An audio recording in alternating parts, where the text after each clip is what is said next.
has taken over. Let's go. It's Ferrall. Coast to coast. Steaks, chicks, stacks. You and I are going to make a lot of money. It's Ferrall, coast to coast.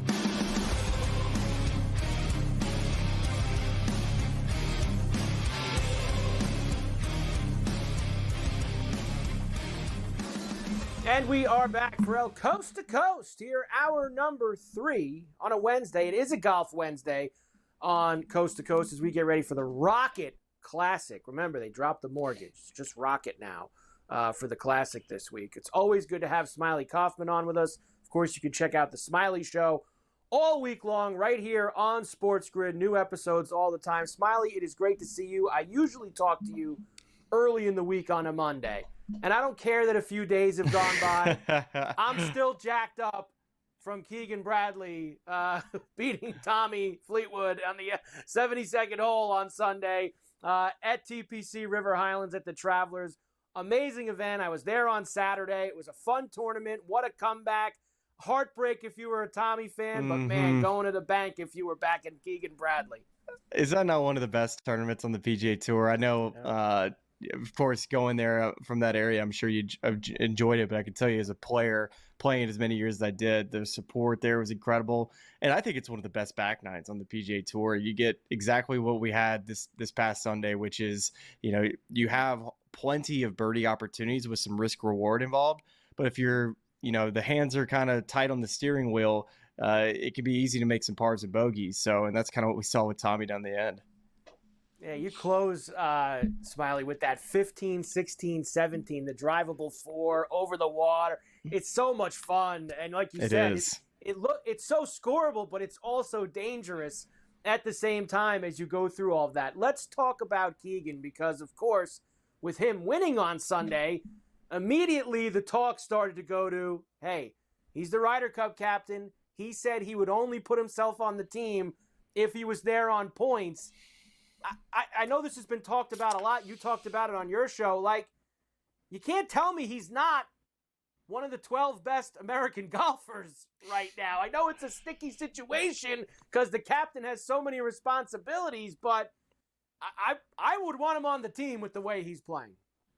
Yeah, it's a bit of a shame too, that Keegan's gonna have to deal with this. If he wasn't the captain for this Ryder Cup in New York, he would be, a shoo-in, it feels like, from all of us who evaluate who should be on the team. It seems like a no-brainer. He's played a ton of golf there, went to St. John's. I was actually talking to him about Bethpage at the U.S. Open this year, and he just said that, we used to go there on Mondays because St. John's didn't have a golf course to play. So they would go sneak out right on the third hole, and he's played the course, tons of times. So there's a ton of familiarity with the golf course, and he plays really well in the Northeast, obviously. He's played the Travelers well. The support's going to be there, but he's the captain. So he's got a decision to make. And there's no doubt that he's one of the best 12 players. And I think the good thing about the Ryder Cup is that, it's 3 days, right? So you got 36 holes on Friday, 36 holes on Saturday, and then just singles on Sunday. I could see a world in which he plays Friday morning, Saturday morning, and Sunday. Just play 3 matches, play in the mornings, captain in the afternoon.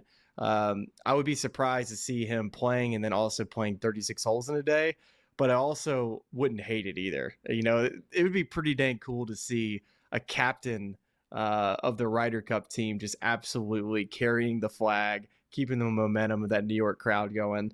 And he's playing incredible golf. So we'll have to see. I'd put him out, and I'd do it right out of the gate. I'd make him first. Oh, first tee. 100%. Put him out first on Friday morning. Like you said, pump Saturday morning as well.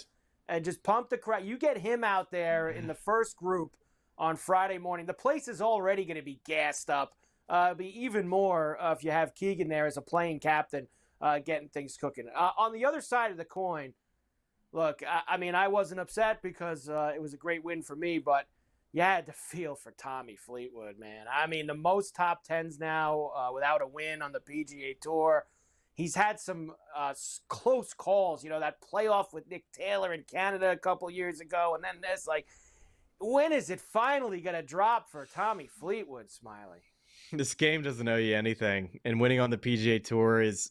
We talk about, how easily Scotty, how easy it makes it look winning on the PGA Tour, and it's just not easy. And Tommy has run into many roadblocks trying to win on the tour, but I felt like the time that he was going to win, it was going to be because of a hot putter on the weekend, and he had it on Saturday. Hitting it so well and hitting it well for the most part on Sunday, but he just ran into a cold putter, and you got to do the little things right on Sunday, and he didn't do that. You got to be able to get the easy ones up and down. You have to be able to clean up lag putting. You can't 3-putt multiple times on a Sunday and expect to win on the PGA Tour, and that's just the bottom line. You got to have a bigger lead to be able to afford the opportunity to do that, and he's probably still kicking himself over it, and I hope he does get it done, because he is one of the nicer guys on tour. He absolutely is.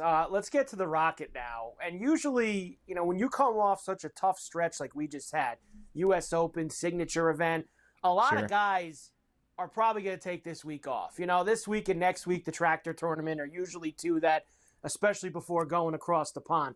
But you have a lot of guys playing this week, Smiley, who really need to get their game going, whether it's Colin Morikawa, making another caddy change here this morning, Patrick Cantlay, Hideki Matsuyama, guys who are big names that probably normally wouldn't play this, but they need to start getting sharp.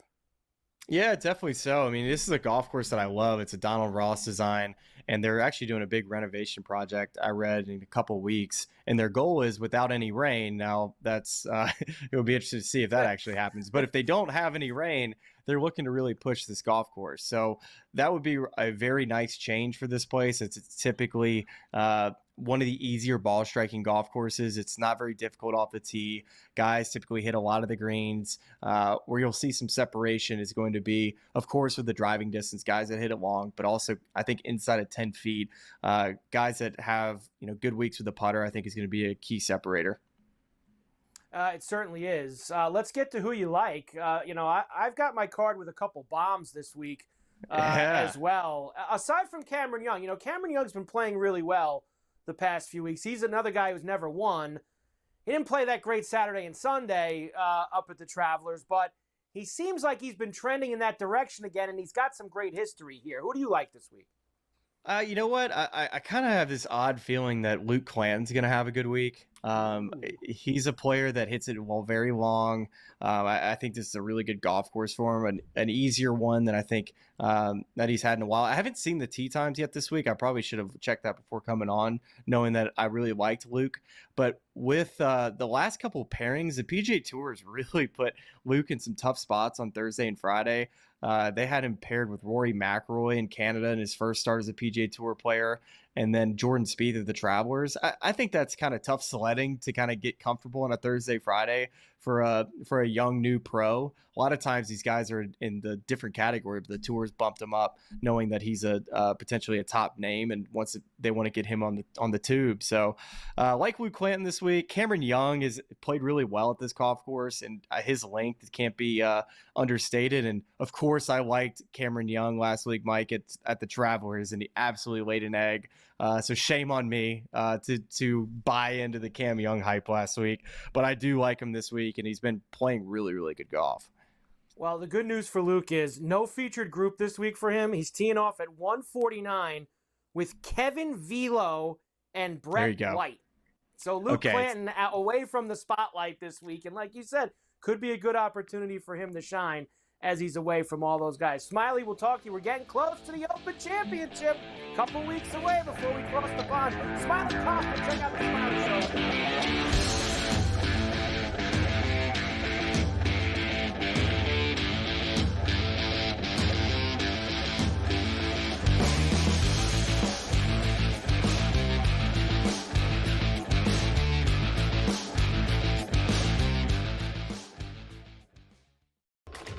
Enter into the magical world of McLuck.com, where even the smallest of spins can win real cash prizes. Adventure into over 1,000 of the best Vegas-style slot games. So what are you waiting for? Unlock your free welcome offer today. Join the fun where winners play, and players win. Dialing it back to his old days with St. Louis and Arizona. Buy or sell, Goldie will finish top 7 in fantasy first baseman. No, I'm going to say no.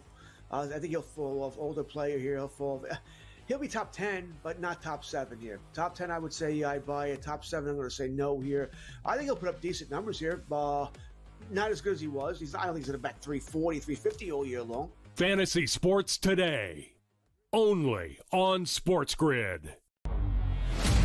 I'm with you in that you're going to have to take calculated risks. And that's what Leon Rose has been about since he's been here. And he's been measured. He hasn't been gung-ho in terms of mortgaging this franchise's future for immediate gains. They have had a prudent approach, and you're going to have to roll the dice in certain respects to get to that top level. And you're right, Donnie, when you look at next season, all things considered, you hope that they're healthy, and if they roll over, say, 85 to 90% of this roster, this is a top 3 team in the East. With Boston coming down, Milwaukee's going to come down, and so you have to figure it's going to be Indiana, the Knicks, the Cleveland Cavaliers in some sort of order in the preseason rankings.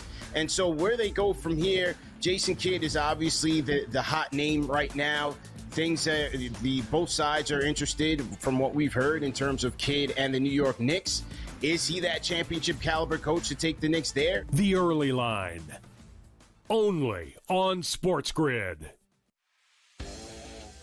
Every 5 days, it's really exciting when Skeens pitches, and it's terrible watching him pitch because every time he pitches, they don't score. Having him hit the lineup probably would actually help when he pitches. There's no way to do it because you can't, but it's beyond frustrating. And the numbers will tell you, the books have adjusted. Ferrall Coast to Coast, only on SportsGrid.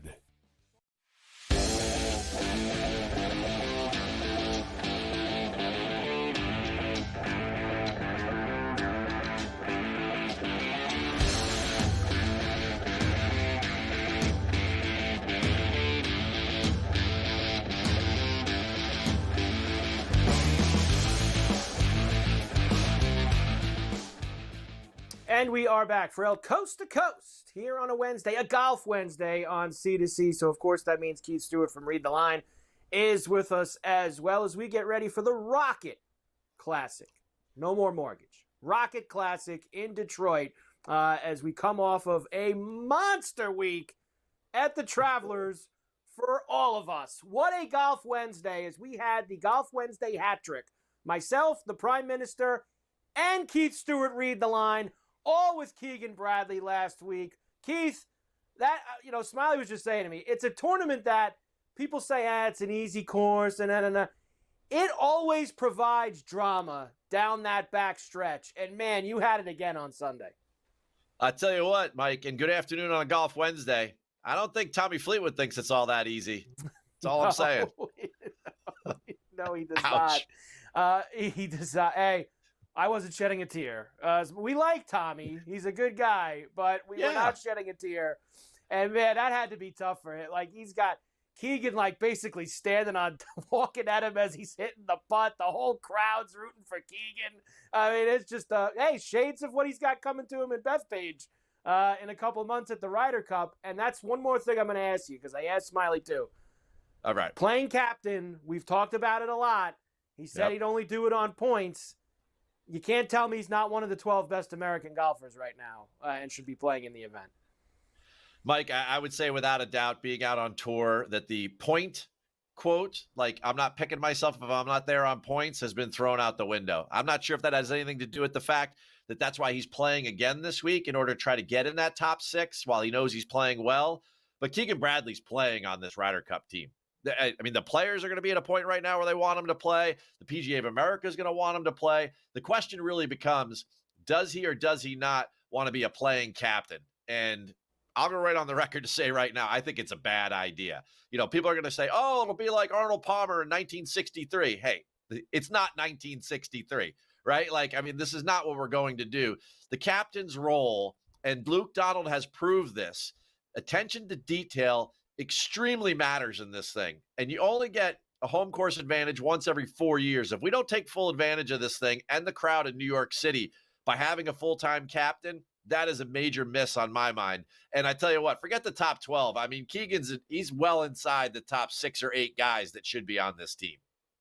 I agree with you. It would be very hard for me, and nothing against some of these other guys, but it would be hard for me to say that any of the Andrew Novaks and even the Ben Griffiths and all that, it's hard for me to say that those guys should be there before Keegan and playing in the Ryder Cup. So I think the players do want him. And you're right, though. They would have a decision to make and maybe take some of those reins away from him as we get closer if he does going to end up playing in it. Let's get to this week. Like you mentioned, he is playing as we go to the Detroit Golf Club for the Rocket Classic. And it's interesting. You do have a bunch of guys playing this week who need their game sharpened. I mean, Morikawa, his head's on a swivel. I mean, he's changing caddies again this morning, gets rid of Griner. He's all over the place. Let's start first with the course and the weather, as I always like to do. All right, we're going out to the Motor City Detroit Golf Club for the 6th edition of the Rocket Classic. As you said earlier, no longer the Rocket Mortgage. We've dropped Mortgage, just a Classic now. And par 72, so we're going to get 4 par 5s, and that's why the scoring is a little bit out of control here. An old Donald Ross design. That might come up later when we talk about outrights, but for right now, old Donald Ross design, 7,300 yards. Average winning score over the 6 tournaments that we've had so far has been 22 under par. Vegas set the winning line at 22.5 under par. They expect some scoring. I know you and I and Smiley were talking during the break. It has been wet out there. I'm not quite sure how this place is going to get firm. They can kill it if they want to because they're going to do an extensive renovation after this year's edition. So they can go as firm and let it dry out as much as they want. But there is a chance of storms as the week progresses here. Hopefully those kind of fly by and we get the best test we can for these guys because, quite honestly, if you want to go after this place, if we're going into Keith's Keys real quick, the first thing I'll say is that you got to have a little bit of a bipolar approach this week. 50% of your approach shots are coming from inside 150 yards, but the ones that are the really high leverage ones are those 4 par 5s where you're hitting a long iron or a fairway wood in 2, or those 2 par 3s, 9 and 11, that are both over 200 yards. You got to get the putter going here this week. It's definitely the Detroit Putt Club. Everyone that's won here has gained at least 3 strokes on the field with their flat stick. And then the third thing is that bombs away, baby. Bryson, you got guys like Cam Young play well here. Tony Finau's won here. Cam Davis twice. You let the shaft out and you just bombs away, get the wedge close, and then make a couple of putts. That's what we're looking forward to this week when you're building out your cards. Tee it high and let it fly, baby, at Detroit, which is what you need to do. All right, let's start. We usually like to highlight one guy. And I want to start because we were so good with this last week. We all had Keegan Bradley. We all went to the window. It was great. Well, here we go again, Golf Wednesday. Everybody's on Cameron Young. Me, you, the Prime Minister. We're all rolling here. He's been playing some good golf. He's got great history at this course. Tell me about Cameron Young this week. At this point, I think Cameron Young would have learned a lot from Tommy Fleetwood last week. You got to be at a place where you're going to play aggressively if you're going to break through and you're going to win on the PGA Tour. Last year, he was 6th place at the Rocket Classic. A couple years ago in 2022, he was the runner-up. He was 4th at the RBC Canadian. He had a chance to win there. He didn't break through. He was 4th at the U.S. Open. The guy's number 1 in the field in strokes gained putting. That's not hyperbole, Mike. That is actually true. He's number 1 in the field, strokes gained putting. I really feel like this is an opportunity for him at a comfortable place with comfortable agronomy. The guy's grown up in the Northeast. He's played $1 million Ross golf courses in his lifetime. He's proven he can play here before. And the guys at the top of the board, Cantley, Morikawa. I mean, Ben Griffin's probably your best playing favorite right now. And maybe Keegan, but I don't say Keegan because what's the chances of going back-to-back? I mean, Cam has a real chance here, and he knows it. And last year, he was in the final group going into the final round. He knows what to do here. He could definitely get it done. He definitely could get it done. And, man, it would be great for back-to-back hat tricks on a Golf Wednesday if we could get Cameron forever young into the winner's circle this weekend in Detroit. We will come back, and we will get the rest of the card from Keith. He's got some more outrights. We've got some placements. We've got some head-to-heads, I'm sure. Keith Stewart from Read the Line. Ferrall, Coast to Coast on a Golf Wednesday. We're back right after this.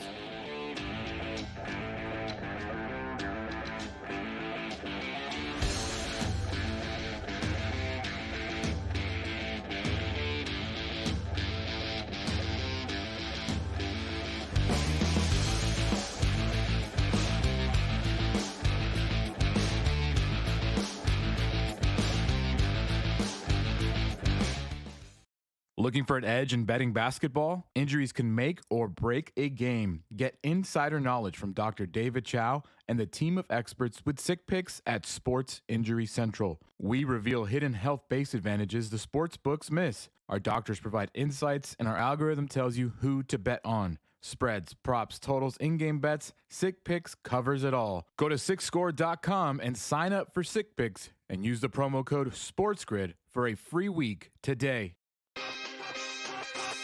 Plenty of takeaways from Yankees-Dodgers where LA sent a message on Saturday, and the only way the Yankees could salvage it was somehow beating Yamamoto, and they did. You're staring a sweep in the face, and after losing the World Series, knowing what the opponent is, you know what the narrative would have been on Sunday Night Monday. Oh, the Yankees get swept by the Dodgers. Game time decisions. Only on SportsGrid. Does a guy like Giannis fit onto that roster if you can make some of those changes?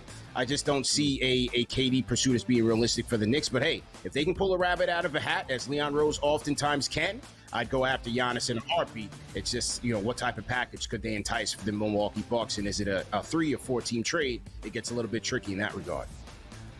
You see the Knicks there with a plus 340 price. The early line. Only on SportsGrid.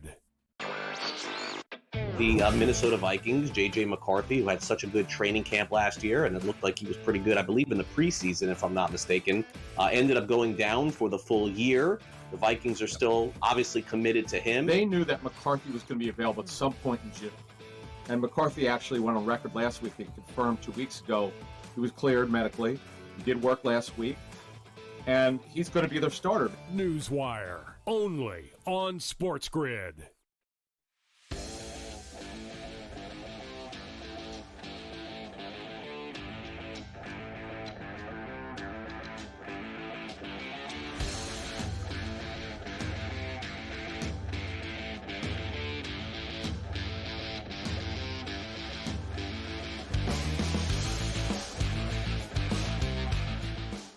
And we are back for Coast to Coast on a Wednesday, a Golf Wednesday on C2C as we get ready for the Rocket Classic. Keith Stewart from Read the Line is with us as he is every week with all the preview and the picks. We already know that he's got Cameron Forever Young on the card this weekend. What else do we have, Keith? Mike, why don't we go next with Max 50 Shades of Grazerman, huh? All right. Now, here's the key with this guy. He grew up here in New Jersey, not far from where you are in the studio, my friend. And guess what? The golf course he grew up on was designed by Donald Ross. He's been playing really good lately. Top 25s at tough places like the U.S. Open at Oakmont and Memorial. The guy plays long par fours exceptionally well and par fives. He can score. He's aggressive with the driver. He's got the blueprint. Driver, wedge, putter. Great on bent Poa, North Greens. I love that pick. Next one. This might be my favorite pick of the week. Emiliano Grillo. Right? 80-1 that I got him at. Number 1 in the field in approach. And this guy, he loves these golf courses where it's a little tight and you can gain an edge with your approach game and with your driver, right? Look at the places he's won. Silverado, right? In the Pro Tour. And then, of course, he's won down at Colonial and Charles Schwab. The type of places where his ball striking takes over. He makes a couple putts, gets up the leaderboard, and he's not afraid to close the thing out. And then the last one, Cameron Champ, a bomb, right? A triple-digit number. This guy, every time he wins, he drops breadcrumbs along the way, right? So I'm just following the path like I'm Peter Brady, right? Here we go. We got 9th at the RBC, 15th at the CJ Cup down there in Dallas, 16th in Puerto Rico. You got to love it. These top 20s that he's hitting, right?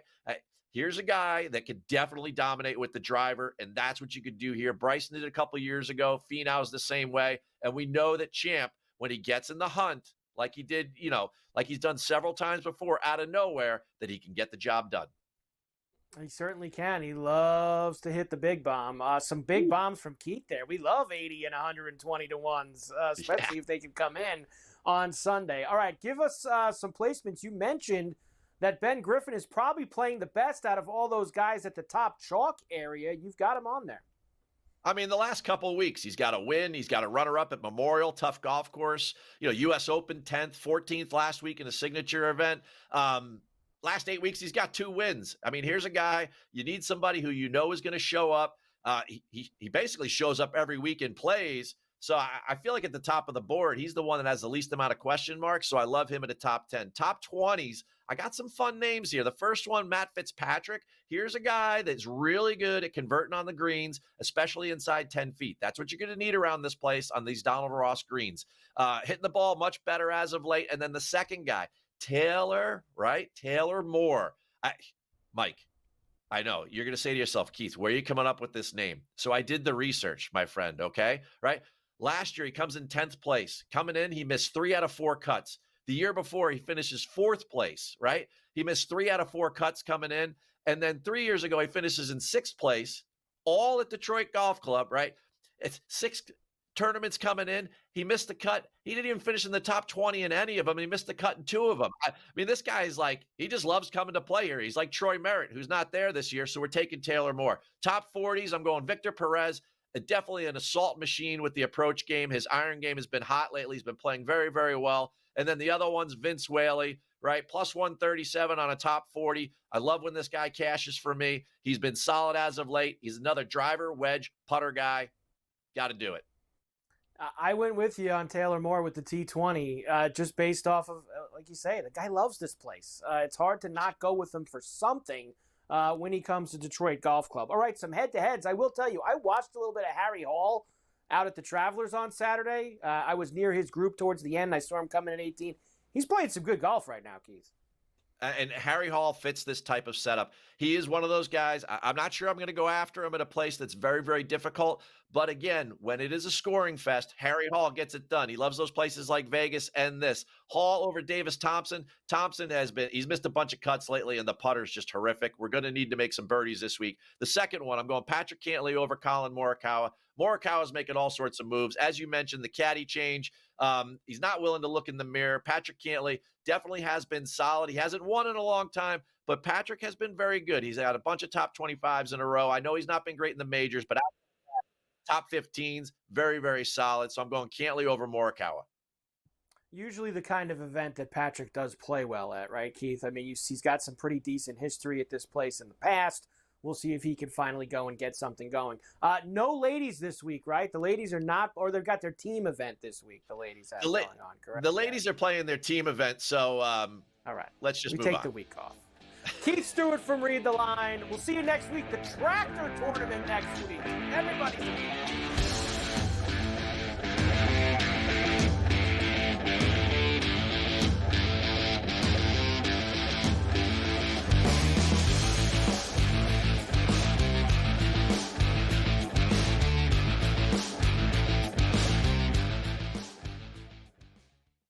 On June 25th at 7:30 p.m., ditch the guesswork.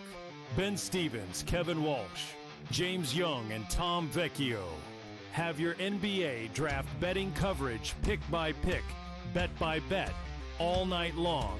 We got all the insights and expert analysis because betting blind isn't a strategy.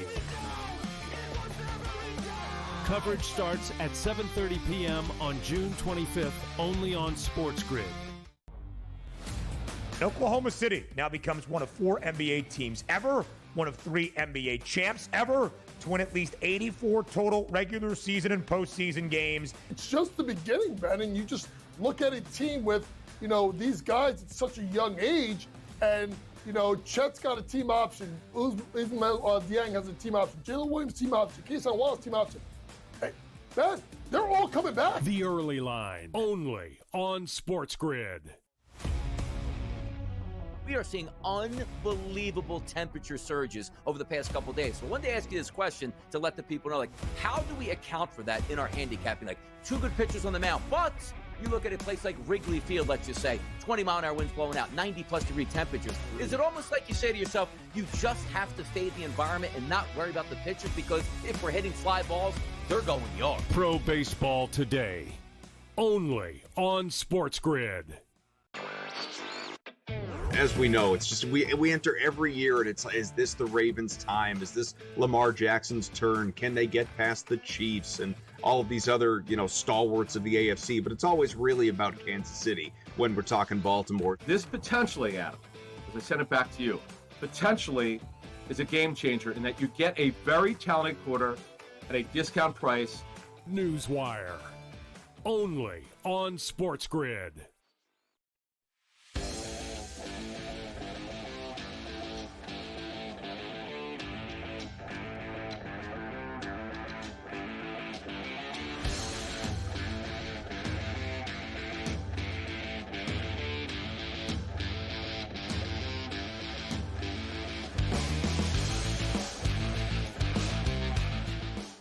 I mean, honestly, Smiley and a double shot from Stewie. I mean, who's got it better than the SportsGrid fans? I mean, honestly. Yeah. Massive Golf Wednesday there today for the Rocket Classic out in Detroit. Teeing off in the morning. Hopefully we can go back to the window this week. It would be nice. All right, NBA It's draft inevitable. tonight. We've been talking. That's It inevitable. is inevitable. NBA draft, we've been talking about it a couple hours away now from happening in Brooklyn. Let's hear from some of these guys. Of course, Cooper Flagg, we've known for what, about a year plus that he was going to be the first overall pick in this draft. We know it's going to be to Dallas. Dallas lost Luka Doncic earlier this year, who was their franchise player. Is there any pressure on Cooper Flagg thinking that he has to replace Luka? No, there's none of that. I wouldn't look at anything as pressure. I think, me going into whatever situation I go into, I'm just going to try and be myself all the time, and I'm going to push myself to be better and better every single day, and I make the most out of every day. I'm not worried about living up to certain players' expectations or things like that. I'm just going to be myself and really just try and get better every single day that I can. And he's going to be effective, I think, automatically as a player because he's a incredible player. His instincts are pure. He does it all. He is the complete package. He is so dangerous and lethal on a basketball court. It's not even funny. He carried Duke. I don't care what anybody says. He carried them to the Final Four. We knew that would happen. He was there 1 year. We said he'd win a championship on this show. I thought he would. He didn't get it done, but he took them to the Final Four, and they lost. It is what it is. But he's going in the NBA. He's going to be rich, okay? He's going to be number one. He was already rich playing at Duke, getting paid allegedly absurd NIL money, and he's already got New Balance deals, sponsorships out the yin. He's doing commercials already. The guy is really famous before his time. He hasn't even played a game in the NBA, and he's really the most famous kid I've ever seen going into it. Like, who's bigger than him going into it? Like, that made that kind of scratch in college, that already had a New Balance deal in college, that already had, like, AT&T ads in college. I mean, the guy is unavoidable. He's literally, and then they love him. He's white.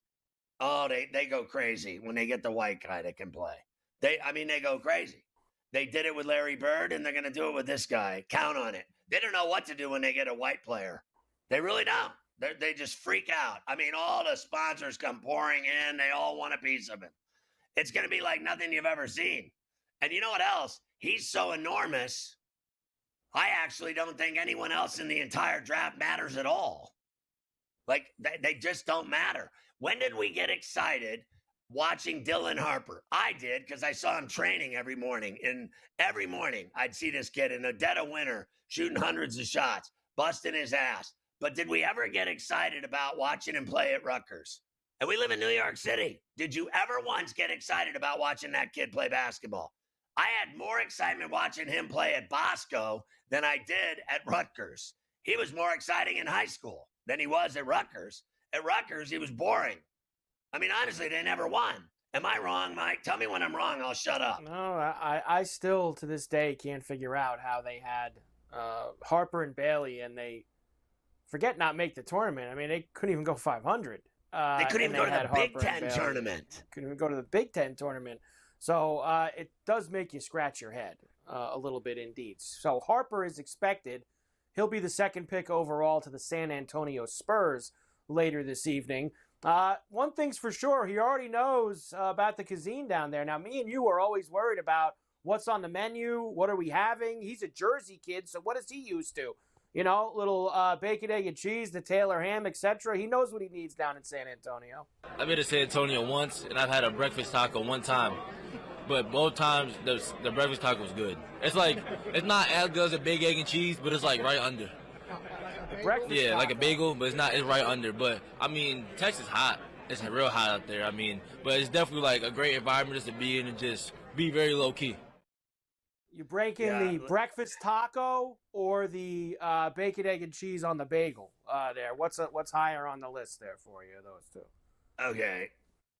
Let's just end this conversation right now. There is nothing better than bacon, egg, and cheese sandwiches on everything bagels. That is the greatest thing that ever happened to the Garden State. There is not, besides Bruce Springsteen, that sandwich is the greatest thing that ever came out of New Jersey. It's the best breakfast you ever had in your life. There's nothing that compares to it. No taco compares to that. And I've eaten tacos all over the place. There's no tacos better than in Southern California, in this country. The Mexican food in Southern California is the greatest thing that ever happened to California in that rip-off state that it is. But there's nothing better than bacon, egg, and cheese sandwiches on bagels in New Jersey. And New York's not too shabby either. But the reality is this. He's going down there. What an absolute culture shock this kid is in store for in San Antonio. I mean, I hope he's 100 pure on basketball. That's all he does is play basketball, eat, sleep, and drink basketball, because that place is as boring as any place I've ever been in my life. I mean, it is hell on earth. It really is. That Alamo, what a waste of time that is. Like, these people go to this thing every day to look at that thing, and they're like this. Remember Chevy Chase at the Grand Canyon? He's like, yeah, this is great. See ya. Okay, you look at it for 5 seconds, and you want to jump. It's so boring. I went there. I've never been so bored. I had more fun at the Riverwalk looking at people on boats going down that little phony-ass stream they got down there. Who are you kidding? That kid's not going to know what hit him. He's from New York City. He's from, the tri-states, from Jersey. This kid, San Antonio to him, that's prison. Honestly. It is a much different it is a much different world when you think about it. It absolutely is. Ace Bailey, meanwhile, people thought he would be the no doubt about it third selection in the draft. Well, that's changed. He, of course, has canceled some workouts, says he's just focusing on basketball. Here is Ace Bailey. Ace, are you tuning out the noise in the pre-draft? And obviously, are you hearing it? And what's your thoughts on it? No, I'm just working on basketball. That's all I'm focused on so far. But do you feel like people have the wrong perception of you? I feel like I can only control what I can control. I mean, you can think how you think, but I can control what I can control. So what can you control? Me playing basketball. So you could have controlled going with the workout. So I'm focused on basketball. That's my decision. It's basketball. Listen, here's the deal. When the kid played at Rutgers and Dylan Harper was injured, Ace Bailey was having 35-plus, 40-point games. The guy is a stud. No one knows Ace Bailey at all except people that have balled with him. He doesn't do the whole, look at me, I'm famous, interviews, all the rest. He is all about hooping, and the people that know him, that ball with him, think very highly of him. They love him. They think he's the greatest kid ever. Very coachable. He's not a jerk at all. He's not a prima donna at all. All of this perception of him not wanting to go to Philly and not wanting to play here, there, or anywhere is all bullshit. It really is. It's driven by the corrupt, fat, disgusting, drunk media who will run with anything. They'll run with anything. I mean, they will turn the smallest story into a mountain. I mean, they'll run with anything. They'll make up stories about him like they already have. They've already made him a malcontent, that he's this miserable person. And really, the miserable people are the media people. They're the ones that are miserable, and their lives are the ones that suck. And they are jealous of the fact that this kid's about to be flat out rich. And that's all there is to it. They get so bent out of shape over some kid. They don't like his attitude. Like, who are you to judge some college basketball player's attitude? Who are you to know anything about someone's attitude? Look in the mirror, fatso. He's expected or he's the favorite, I should say, to be the 6th pick now tonight. He should be the 3rd pick.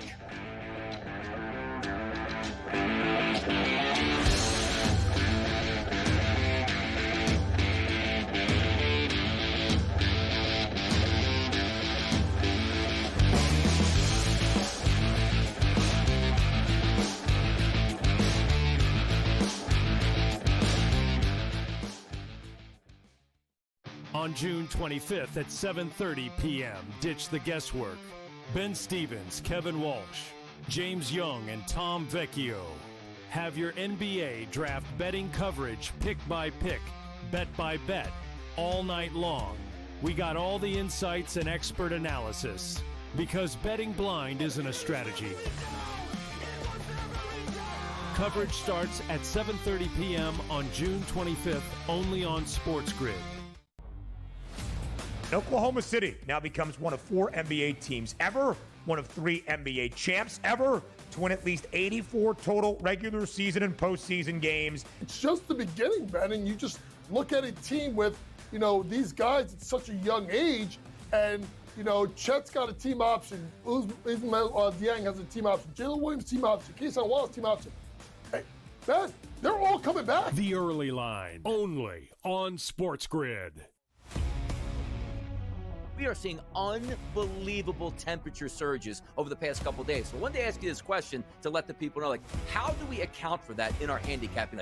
2 good pitchers on the mound, but you look at a place like Wrigley Field, let's just say, 20-mile-an-hour winds blowing out, 90-plus degree temperatures. Is it almost like you say to yourself, you just have to stay in the environment and not worry about the pitchers, because if we're hitting fly balls, they're going yard? Pro Baseball Today, only on SportsGrid. As we know, it's just we enter every year and it's, is this the Ravens' time? Is this Lamar Jackson's turn? Can they get past the Chiefs and all of these other, stalwarts of the AFC? But it's always really about Kansas City when we're talking Baltimore. This potentially, Adam, as I send it back to you, potentially is a game changer in that you get a very talented quarter at a discount price. Newswire, only on SportsGrid.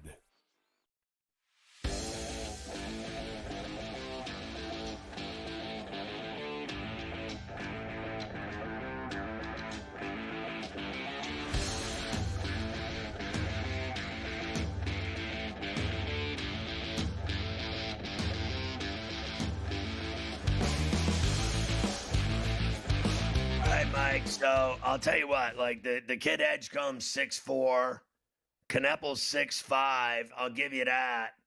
But, I have my druthers with him. I think that he was a great shooter in college. I'll believe it when I see it at the next level. He might be a little white for my tastes in the NBA, to be honest with you, against these monsters that he's going to be playing against. And then this kid, Jeremiah Fears, who they think is going 5, he's 6'3". I mean, I'm bigger than him. Okay? And he's 18 years old. He's 6'3". You're telling me that he's better than 6'8", at least, Ace Bailey. I've seen Ace Bailey score 40 points, and you're telling me that these little teeny guards are better than him. You're imagining things.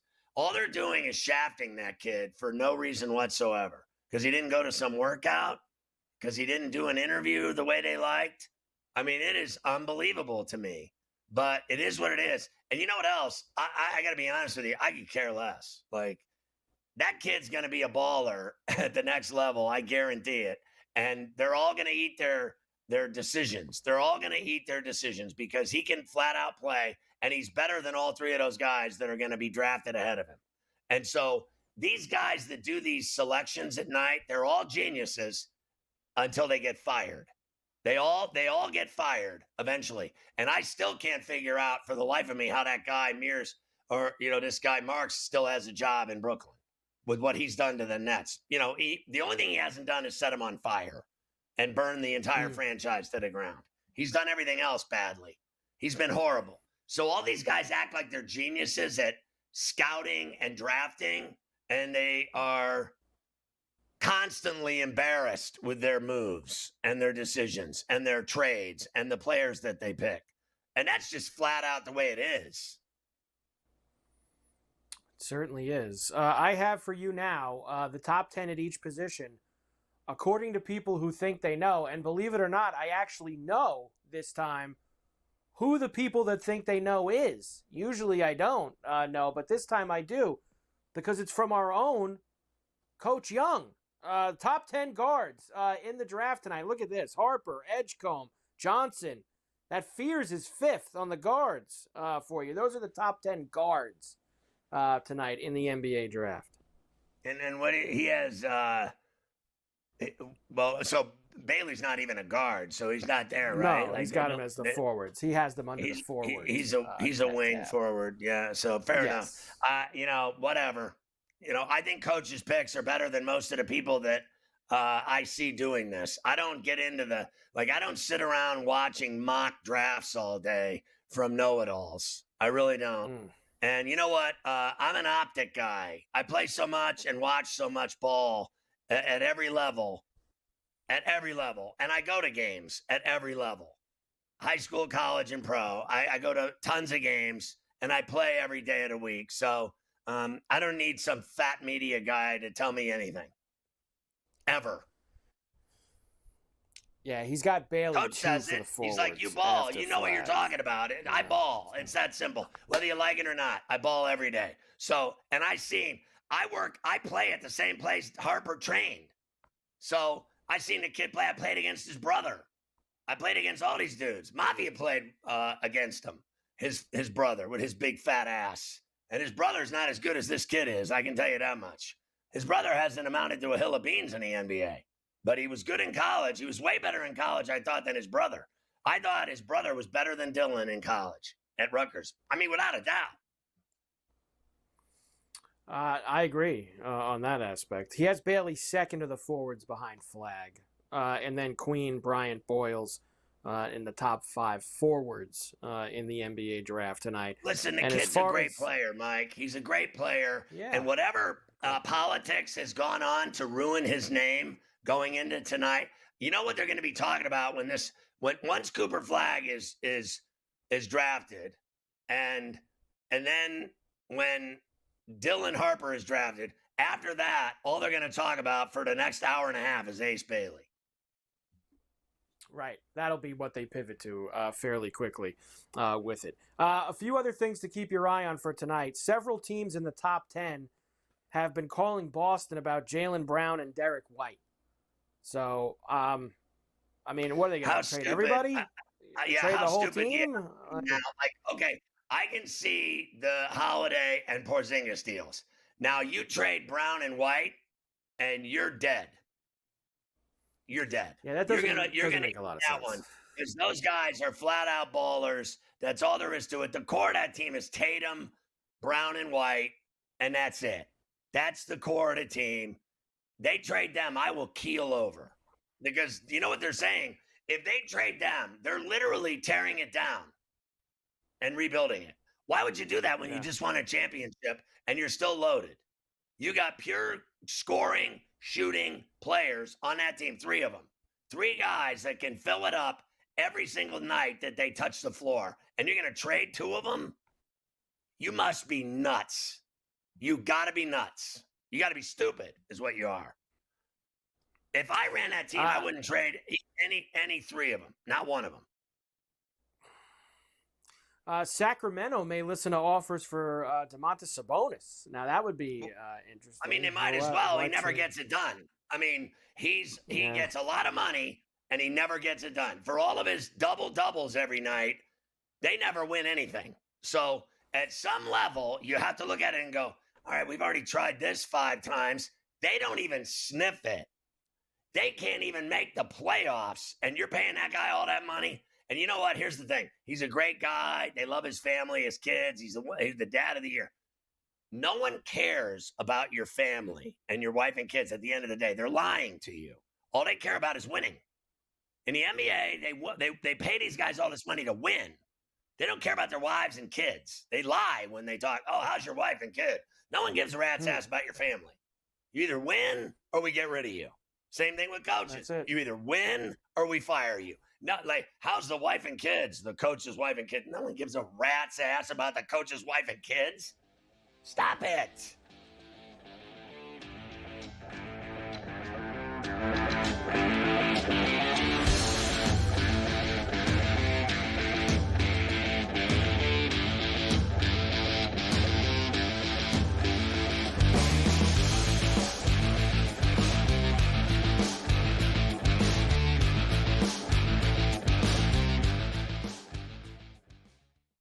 On June 25th at 7:30 p.m., ditch the guesswork.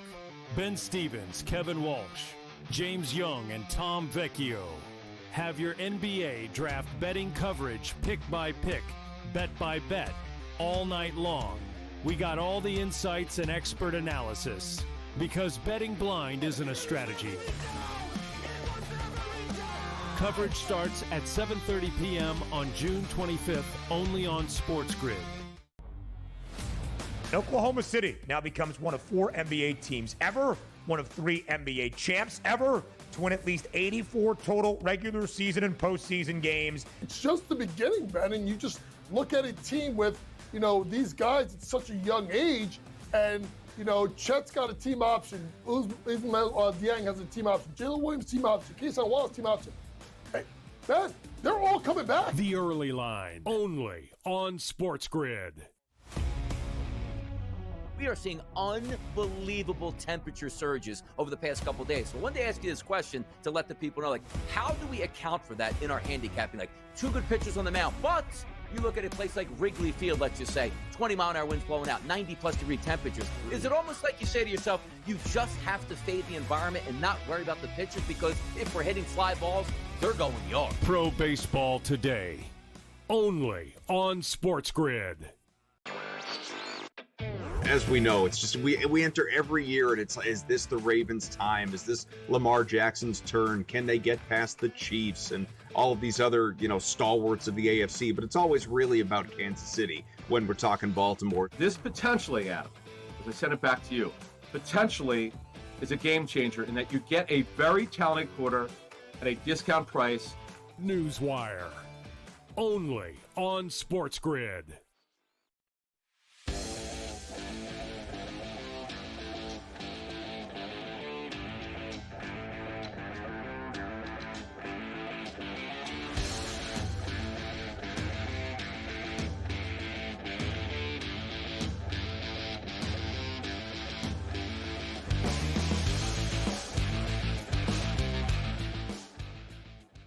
Everybody loves leftovers. Everybody does love leftovers. Kyrie Irving declined his $43 million player option for next season, but Dallas gave him a 3-year, $119 million extension, so he's not going anywhere with the Mavericks. The Rockets give Fred VanVleet 2-year extension worth $50 million plus a player option, so he's not going anywhere in Houston. You mentioned this with Gabe earlier. The Oilers traded Evander Kane to Vancouver for a 4th-round pick. Of course, he thought that Kane might be on the way out in Edmonton. He's going to change a couple things up. Ottawa, one of the teams that's interested in signing a guy who will be on the market on July 1st, Brock Besser, who was in Vancouver and now will be a free agent in less than a week. Matthew Tkachuk says the Panthers ran up a $500,000 tab at the 11 nightclub down there in South Florida, and that the club footed the bill. Nice. Are you kidding me? I just wiped it away? What a job by the 11 nightclub. Final NHL draft rankings according to people who think they know. Matthew Schaefer, Michael Misa, and James Hagans. The top 3 according to people who think that they know. The NHL draft is Friday night. You think the Islanders are getting Schaefer and they're making a move to stay in the top 5 and get Hagans as well? Or is that what's going to happen, a miracle? There's been talk of that, but I think that that's just a lot of people, just hopes and dreams, honestly. I mean, it's very difficult to trade into the top 5 without giving a team a pick, in the first round along with it. You're moving up or moving down. Just acquiring a pick, it's very difficult to do, and it would probably cost them Noah Dobson. NBA owners approve of the $1.5 billion sale of the Timberwolves and the Lynx to Mark Lowry and Alex Rodriguez. I mean, God, how long has that been dragged on for? They finally approved the Think sale. of this. It's $1.5 billion, and I guarantee you by the time they sell that team, let's say 10 years from now, it'll be worth $7 billion at least. Probably. I would say so. Top 5 quarterback recruit Ryder Lyons commits to BYU's 2026 class. What is it with BYU now getting all the top players? They got the kid in basketball. Now they're getting the top quarterback in the class? Haven't they next always year? What is going got on? great quarterbacks at BYU? They've always, Yeah. I mean, let's face facts. They've always had them. It's the basketball signing that surprised me, not the football. The Pac-12 reaches a broadcast deal with CBS through 2031 for both football and basketball. This does include some games on big CBS, but mostly games to be run on that network. Too bad they only have Sports 7 Network. teams. Like, you got to have 8 to even have a conference. Like, who's the 8th team going to be? Hamtramck Tech? Texas State, I saw. Texas State in the Pac-12. I mean, that makes me – I'm going to hurl. Texas State in the Pac-12. Yeah. That is pathetic. Not Texas. Not Texas A&M. Not No. Texas Tech. No. Texas State. The Bobcats. Sound like I'd rather have UTEP. UTEP. Would I rather have UTEP also? EA Sports College Football 26 announced their top 10 toughest places to play this year. And I believe back-to-back years, the number one spot, Tiger Stadium, LSU, the number one on the list for the college football toughest places to play. Except that it's not hard to win there anymore at all when you're taking on Brian Kelly. I mean, all they do is lose. True. The NCAA is close to a decision on expanding the basketball tournaments, men's and women's, to 72 or 76 teams. All right, fine. Before you know it, they'll be having a meeting with the Crack, Crab, and Lobster Committee to have 100 teams in it. Once they get to 76, they'll be unsatisfied with that within 10 years. Paul Pogba is going to sign with AS Monaco. Of course, plays in the French League One. I'll save tomorrow. I'll do the Gold Cup stuff with you because, of course, they don't play till the weekend. I'll give you the knockout round. The United States playing Costa Rica this weekend. They would not see Mexico till the championship game in it.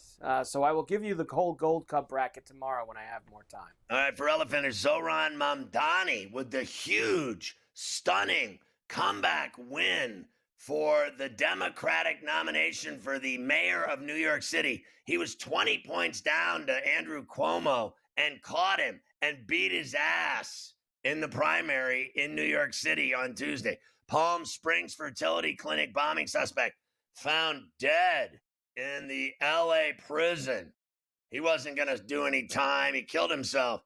And bottom line is, Front Office Sports next. Catch our draft coverage tonight at 7:30. It's going to be incredible all night on SportsGrid. We'll see you tomorrow on Coast to Coast.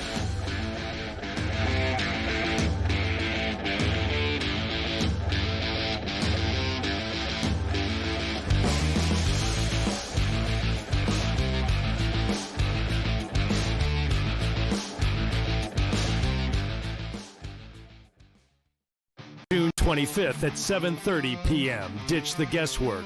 Ben Stevens, Kevin Walsh, James Young, and Tom Vecchio have your NBA draft betting coverage pick by pick, bet by bet, all night long. We got all the insights and expert analysis because betting blind isn't a strategy. Coverage starts at 7:30 p.m. on June 25th, only on SportsGrid. Oklahoma City now becomes one of 4 NBA teams ever, one of 3 NBA champs ever to win at least 84 total regular season and postseason games. It's just the beginning, Ben, and you just look at a team with, these guys at such a young age, and, Chet's got a team option, Ismail Dieng has a team option, Jalen Williams team option, Keyshawn Wallace team option. Hey, Ben, they're all coming back. The Early Line, only on SportsGrid. We are seeing unbelievable temperature surges over the past couple days. So I wanted to ask you this question to let the people know, how do we account for that in our handicapping? 2 good pitchers on the mound, but you look at a place like Wrigley Field, let's just say, 20-mile-an-hour winds blowing out, 90-plus degree temperatures. Is it almost like you say to yourself, you just have to fade the environment and not worry about the pitchers because if we're hitting fly balls, they're going yard? Pro Baseball Today, only on SportsGrid. As we know, it's just we enter every year and it's, is this the Ravens' time? Is this Lamar Jackson's turn? Can they get past the Chiefs and all of these other, stalwarts of the AFC? But it's always really about Kansas City when we're talking Baltimore. This potentially, Adam, as I send it back to you, potentially is a game changer in that you get a very talented quarter at a discount price. Newswire. Only on SportsGrid.